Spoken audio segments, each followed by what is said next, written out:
Em pronunciamento no Senado, o senador Marcos Rogério apontou que no que pode vir a ser o mês mais crítico da pandemia desde o início, a necessidade de um planejamento central vindo do governo federal. O senador lembrou que no início da pandemia, o governo federal editou uma medida provisória estabelecendo diretrizes para o enfrentamento da pandemia, prevendo regras e tratando também da aquisição de bens, serviços e insumos necessários para lidar com o grave problema. O senador acrescentou: todos sabemos que o que prevaleceu com a decisão do Supremo Tribunal Federal foi o enfraquecimento do poder central. Marcos Rogério apontou os problemas de ações descoordenadas de governadores e prefeitos e propôs um esforço cooperativo sob a coordenação do governo federal. Assista. Senhor presidente, senhoras e senhores senadores, o momento é grave. O Brasil já tem mais de 266 mil vítimas da Covid-19. Esse mês de março vem sendo anunciado por alguns especialistas como podendo ser o pior desde o início da pandemia. O sistema de saúde entrou em colapso em diversos estados. Há um nítido estado de desalento e ausência de solução para esse problema tão grave. O que surge agora é um clamor de governadores, prefeitos, secretários de saúde, instituições públicas e privadas e até mesmo da grande mídia, no sentido de que o governo federal assuma a coordenação das medidas de enfrentamento à pandemia em nível nacional. Esse tem sido um tema recorrente nos últimos dias, com vozes de todos os lados neste mesmo sentido. Diante da crise instalada, o Brasil precisa que a União passe a coordenar as ações de combate à Covid-19. Há até quem diga que a crise instalada é decorrente da falta dessa coordenação nacional, numa flagrante tentativa de lançar a culpa sobre o governo federal e, mais especificamente, sobre o presidente Bolsonaro. Não nos esqueçamos, contudo, que no começo da pandemia, ainda em março de 2020, o governo federal editou a medida provisória 926 de 2020, estabelecendo diretrizes para o enfrentamento da pandemia a serem executadas com abrangência nacional. O texto da medida provisória previu não só regras ligadas ao estabelecimento de restrições de circulação de pessoas, mas tratou também da aquisição de bens, serviços e insumos necessários para lidar com o grave problema que assolava e assola nosso país, assim como todo o mundo. Todos sabemos que o que prevaleceu com a decisão do Supremo Tribunal Federal foi um enfraquecimento do poder central, permitindo que alguns governadores e prefeitos praticassem medidas drásticas, algumas bastante arbitrárias. Cada um passou a tratar do problema do seu próprio jeito. E olha, senhor presidente, que temos visto verdadeiros absurdos pelo Brasil afora. Sabemos que muitos governadores e muitos prefeitos estão fazendo tudo o que podem fazer para oferecer à população a melhor assistência possível diante de uma doença tão letal como tem sido a Covid-19. Mas é verdade que alguns têm adotado medidas desconexas, sem contar os casos de corrupção que têm sido registrados pelo Brasil afora. Ao governo federal ficou a obrigação financeira. Em 2020, o governo federal repassou mais de 847 bilhões de reais aos estados. Temos testemunhado, senhor presidente, muitos casos de má gestão desses recursos, ou seja, um emprego inadequado dessas verbas, o que também contribui com o colapso do sistema. O que se pode dizer sem erro é que a União fez a sua parte no que diz respeito ao envio de recursos financeiros, medicamentos, equipamentos e muitos outros insumos para estados e municípios, além do Distrito Federal. Enquanto isso, vimos alguns governadores e prefeitos fazendo de tudo para serem os grandes protagonistas em atitudes flagrantemente políticas. Agora, o quadro é de profunda crise e até de desespero, como vimos dia desses na manifestação do secretário de Saúde de São Paulo, falando em tratar de pacientes nos corredores de hospitais. Diversos outros estados vivem situação semelhante. É preciso ficar bem claro, senhor presidente, que até agora a execução das medidas de combate à pandemia ocorria de forma descentralizada. Estou de acordo que não se enfrenta um problema nacional sem uma coordenação nacional. Mas isso precisava ter sido entendido e praticado desde o começo da pandemia. Antes tarde do que nunca, senhor presidente.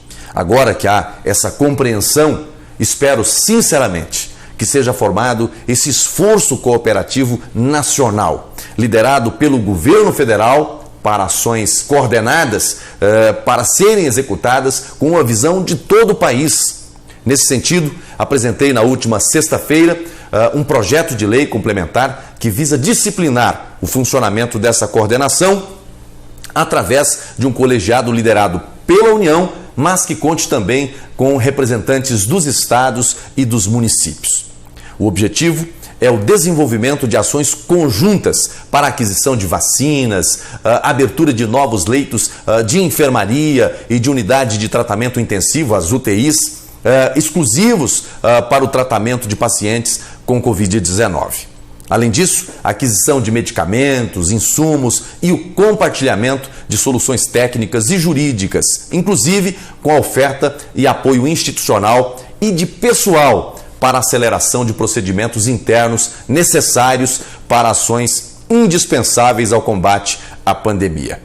Muitos estados e muitos municípios, especialmente, estão tendo dificuldades técnicas até mesmo para gastar de maneira adequada os recursos que receberam.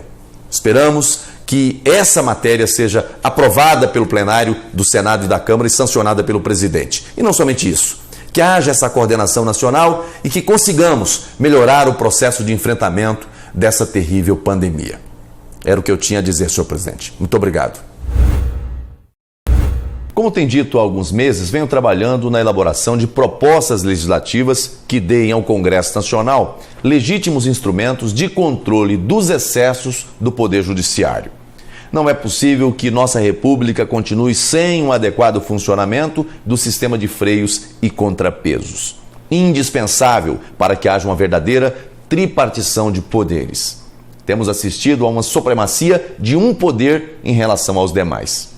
O presidente da República pode ter sustado os efeitos de seus atos pela decisão de um ministro do Supremo Tribunal Federal. As duas casas do Congresso Nacional, a Câmara e o Senado, passam meses debatendo e votando uma reforma. E um ministro do Supremo, com uma canetada só, pode suspender seus efeitos na extensão que entender cabível. Ou seja, Executivo e Legislativo são drástica e dramaticamente controlados pelo Supremo Tribunal Federal. Enquanto que ele, o STF, parece não poder ter seus atos sequer analisados à luz da Constituição Federal. Isso não é democracia. Isso não é tripartição de poderes. Isso não é sistema de freios e contrapesos. E mais, o Supremo pode instaurar um inquérito, ordenar buscas e apreensões e prisões em flagrante violação ao sistema acusatório, e isso ainda é tido como constitucional por 10 de seus ministros. O país inteiro assiste estupefato à violação de regras constitucionais básicas e ninguém pode fazer nada. Os prejudicados resolveram recorrer a um órgão internacional, a Corte Interamericana de Direitos Humanos. Ou seja, chegamos ao ponto de admitir que não temos no ordenamento jurídico brasileiro um correto funcionamento do sistema de freios e contrapesos. Precisamos buscar socorro no exterior. Aqui existem freios sim e muitos, mas somente para o Executivo e Legislativo. Mas não existem freios para o Judiciário. Existe a figura do impeachment de ministros, mas isso não é o mesmo que freio ou contrapeso em relação ao Poder Judiciário. Enquanto o Supremo e todo o Judiciário exercem corretamente a autocontenção, ou seja, enquanto reconhecem e respeitam os limites postos pela Constituição, não é preciso cogitar qualquer controle externo. Mas quando esses limites são rompidos, a Constituição Federal precisa prever mecanismos de contenção, porque o poder pertence ao povo, à nação brasileira, e não ao presidente da República, aos congressistas ou aos ministros do Supremo. Todo o poder emana do povo. É o que proclama a Constituição Federal. No inciso 5 do seu artigo 49, a Constituição diz que o Congresso Nacional tem competência para sustar atos exorbitantes do Poder Executivo, mas nada diz sobre o Poder Judiciário. Isso não é razoável, Por causa disso, apresentei no dia 25 de junho uma proposta de emenda à Constituição a fim de garantir ao Congresso Nacional o poder de sustar atos e decisões também do Poder Judiciário, quando extrapolar sua competência e invadir atribuições dos demais poderes e instituições da República. Não queremos, obviamente, limitar as competências constitucionais do Supremo, mas impedir que o Judiciário continue sendo um superpoder. Assim como o Executivo e o Legislativo, o Supremo também precisa estar sujeito a controle para que não extrapole suas competências. A PEC que apresentei precisa de 27 assinaturas para tramitar. Quero agradecer aos senadores que já assinaram: senador Everton, Girão, Omar Aziz, Lucas Barreto, Eumano Ferrer, Haroldo de Oliveira e Zequinha Marinho. E pedir que os demais senadores apoiem para que possa entrar em tramitação. Vozes contrárias certamente surgirão, mas hoje há uma clareza nacional da urgente necessidade de construir em nossa República um sistema de freios e contrapesos que seja completo, para que a tripartição de poderes funcione de verdade. Deus abençoe você, Deus abençoe o Brasil.